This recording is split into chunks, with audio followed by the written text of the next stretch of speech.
कि क्या 2024 ने इस बात पर एक पुख्ता मुहर लगाई है क्या कि संविधान से चला है और संविधान से ही चलेगा? एक नैरेटिव बनाया विपक्ष ने 2024 के चुनावों में, और आखिर तक 2024 के गूंज रही संविधान की लट्ठम लट्ठा भी खूब हुआ, लेकिन स्टैंप लग गई क्या कि संविधान से ही चलेगा देश?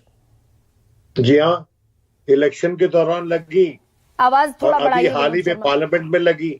It's not Audible. जब गृह मंत्री के जब बयान आया अंबेडकर जी के बारे में, जिसपे कि बहुत बवाल हुआ। Just a second sir, just a second, it's not audible. थोड़ा सा आवाज बढ़ाइए विनोद शर्मा की।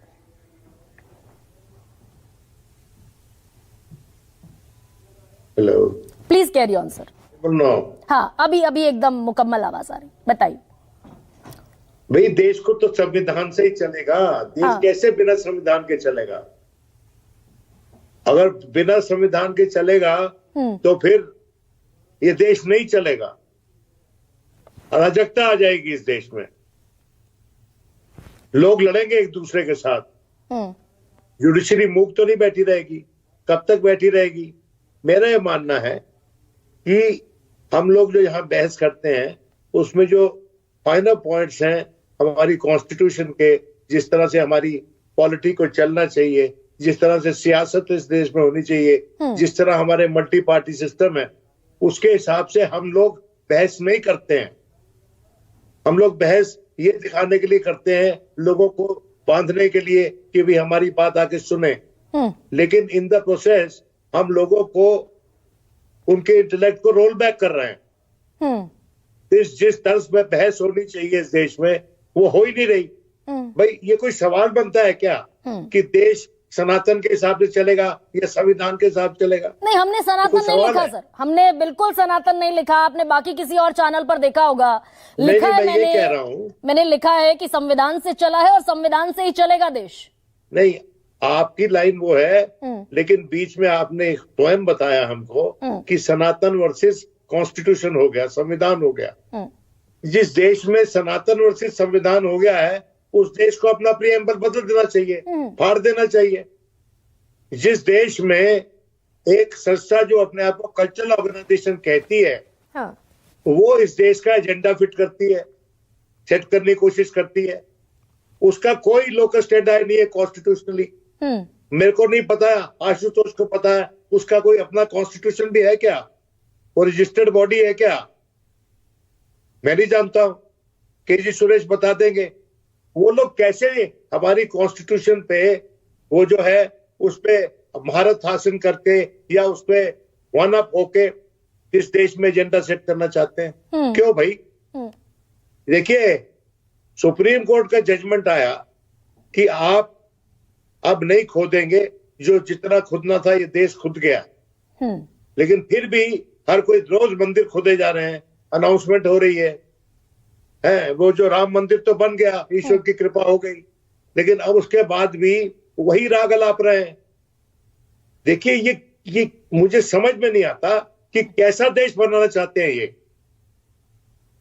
क्या चाहते हैं? नहीं तो मोहन भागवत की तो इन्हीं पर, जिस संस्था पर आपकी टिप्पणी है विनोद जी, उसी संस्था के प्रमुख ने, संघ प्रमुख ने इसी 15 दिन के भीतर कम से कम 3 बयान दिए कि भाई नेतागिरी चमकाने की जरूरत नहीं है। सुन रहा ना, हाँ। इसीलिए मैं कह रहा हूँ गरिमा जी, उनकी आवाज is a cry in the wilderness.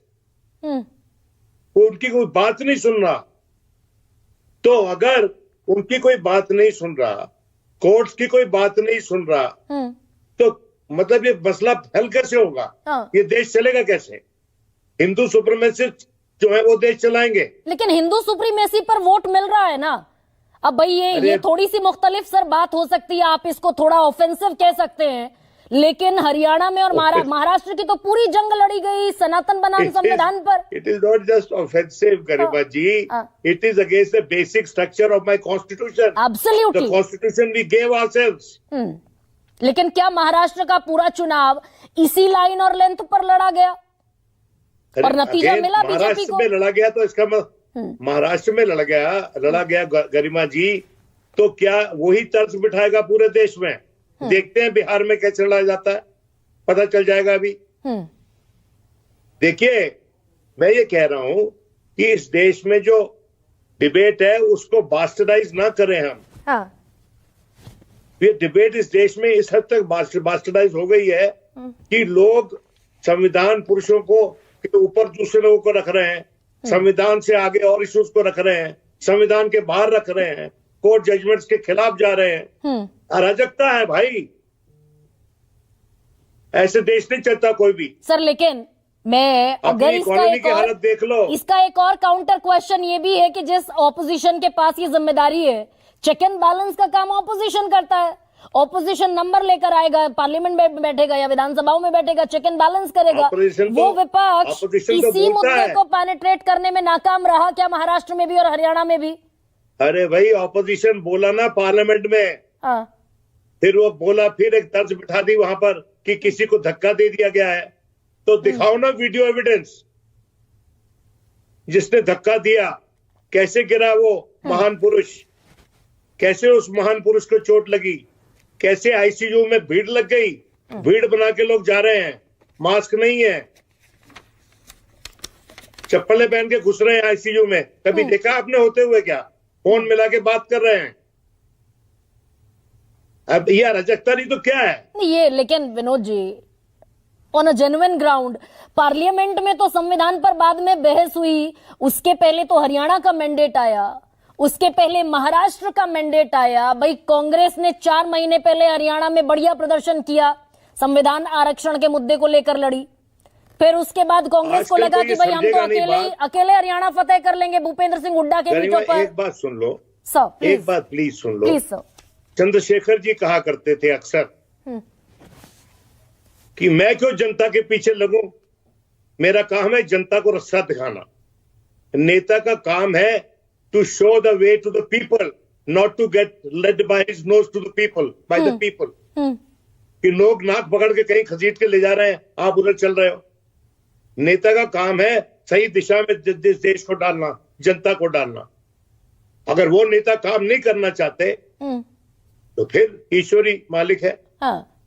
नहीं, लेकिन फिर संविधान पर आना पड़ा ना। मैं यही तो कह रही हूँ कि वो सिर फुटअव्वल हो गई और फिर देश के गृह मंत्री ने बयान दिया अम्बेडकर पर और फिर संविधान पर आना पड़ा।